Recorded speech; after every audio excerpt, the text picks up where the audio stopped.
নমস্কার বন্ধুরা, কৃষ্ণা ফুড ওয়ার্ল্ডে আপনাদের স্বাগত। আজ আবারও একটি নতুন ভিডিও নিয়ে চলে আসলাম। আজ সন্ধ্যেতে বানিয়ে নিয়েছিলাম বেশ খানিক মালপোয়া। খুব বেশি না, অল্পই বানিয়েছিলাম। বাড়ির লোক অনেক দিন ধরে খাবে খাবে করছিল, সেক্ষেত্রে আজকে আমি মালপোয়াটা কিন্তু বানিয়ে নিয়েছি। চলুন তাহলে শেয়ার করে নিই আপনাদের আমি মালপোয়াটা কিভাবে বানাই ও কী কী দিয়ে বানিয়েছিলাম। প্রথমে বড় বাটির 1 বাটি নিয়েছিলাম সুজি, আর তারপরে নিয়েছিলাম ছোটো বাটির 1 বাটি চিনি ও 1 বাটি নিয়েছিলাম ময়দা। এবার চলুন আমি পুরো মালপোয়াটা কিভাবে বানালাম সেটা আপনাদের সাথে দেখাই। প্রথমে একটা বাটির মধ্যে নিয়েছি জল, বেশ অনেকটাই জল নিয়েছি। এবার তার মধ্যে দিয়ে দিচ্ছি চিনি আর সুজি। চিনি আর সুজিটা দিয়ে কিন্তু ভালো করে মিশিয়ে নিতে হবে। আর এদিকে কিন্তু যে আমি জলটা ব্যবহার করেছি, আপনারা কিন্তু জলের পরিবর্তে এখানে কিন্তু দুধ ব্যবহার করতে পারেন, কোনো অসুবিধা নেই। কিন্তু দুধটা একটু উষ্ণ গরম ব্যবহার করবেন এখানে।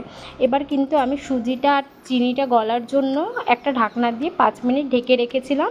5 মিনিট ঢাকনা তোলার পরে কিন্তু এর মধ্যে কিন্তু আমি ময়দাটা দিয়ে দিয়েছিলাম। ময়দাটা দিয়ে কিন্তু খুব ভালো করে গুলিয়ে নিয়েছি। দেখুন একটা থিক ব্যাটার হয়ে গেছিলো আমার ময়দাটা দেওয়ার পরে। আর এদিকে ময়দাটা দিয়ে কিন্তু খুব ভালো করে ফেটিয়ে নিচ্ছি। আর মালপোয়াগুলো ভাজার জন্য কিন্তু আমি কড়াইতে বেশ পরিমাণ তেল দিয়ে দিচ্ছি। মালপোয়াগুলো একটু ডুবো তেলে ভাজতে হবে বলে এখানে কিন্তু তেলের পরিমাণটা অনেকটাই বেশি দিতে হবে। এখন দিয়ে দিয়েছি, দিয়ে কিন্তু এবার আমি একটা হাতা নিয়ে নিয়েছি, মানে একটা মাপ আমি নিয়ে নিয়েছি। এই মাপে আমি যে মালপোয়াগুলো করবো সেজন্য। ওইদিকে কিন্তু খুব ভালো করে ফেটানো হয়ে গেছে, আর তেল তো আমার গরম হয়েই গেছে। এবার কিন্তু এর মধ্যে কিন্তু এক এক করে মালপোয়াগুলো দিয়ে দেবো। যেভাবে মালপোয়া নর্মালি দিয়ে ডুবো তেলে ভাজে সেরকম করে ভাজবো। দেখুন মালপোয়াগুলো কিন্তু বেশ ভালো ফুলছিল, খুব সুন্দর কিন্তু মালপোয়াগুলো খেতেও হয়েছিল। দেখুন আমার কিন্তু এক পিঠ একটু হালকা হালকা ভাজা হয়ে এসছে। এবার কিন্তু আমি উল্টে দেবো। মালপোয়াটা কিন্তু খুব ভালো ফুলেছিল, আপনারা দেখলেই বুঝতে পারবেন। দেখুন এক পিঠ তো ভাজা হয়ে গেছে, আর এক পিঠ কিন্তু ভাজা হবে মালপোয়া। এবার এইভাবেই কিন্তু এক এক করে কিন্তু আমি একটা একটা করে মালপোয়াগুলো বানিয়ে নেব। দেখুন প্রথমে তো একটা দিয়ে দিয়েছিলাম, তারপরে কিন্তু আবারও একটা কড়াইয়ের মধ্যে ছেড়ে দিয়েছি। এভাবেই এক একটা করে ভেজে নেব। এই মালপোয়াটা কিন্তু বেশ ভালো ফুলেছে।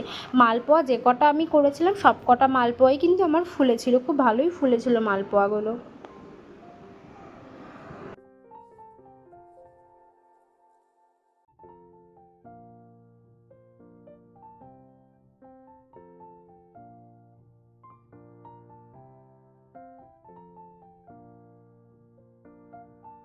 এখন আমার এই মালপোয়াটাও ভাজা হয়ে গেছে। আমি কিন্তু খুব বেশি ডিপ করে ভাজছি না, আমার বাড়ির লোক খুব বেশি ডিপ করে ভাজলে খেতে চায় না।